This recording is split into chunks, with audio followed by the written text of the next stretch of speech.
ఇప్పుడు ఏంటంటే ఈరోజు మనం ఫైనల్ గా మీకు థ్యాంక్స్ గివింగ్ సెపరేట్ గా పెట్టుకున్నాను. నేను ఒక హామీ ఇచ్చాను,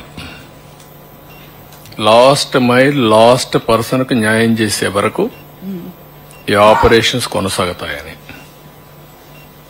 ఇప్పుడు నేనేంటంటే ఇక్కడికి వచ్చింది ఈరోజు ఫేజ్ 1 లో బెనిఫిషరీస్ కి అందరికి రిలీజ్ చేసిన తర్వాత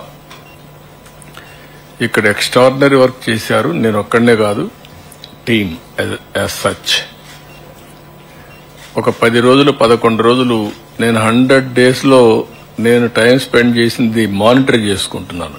ఏ యాక్టివిటీకి ఎంత స్పెండ్ చేశానని.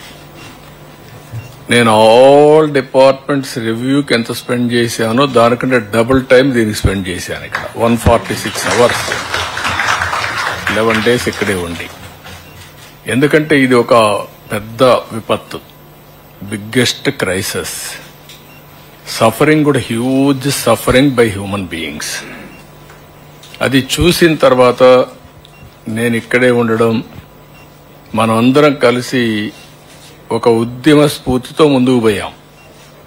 ఎప్పుడు కూడా సమస్య ఒక హ్యూజ్ సమస్య వచ్చినప్పుడు, అది కాకుండా నేను చాలా సమస్యలు చూశాను.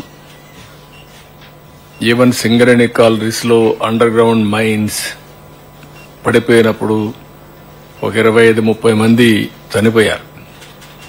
ఇంకా ఎక్కువే అనుకుంటాను, నెంబర్ నాకు కరెక్ట్ గా జ్ఞాపకం లేదు.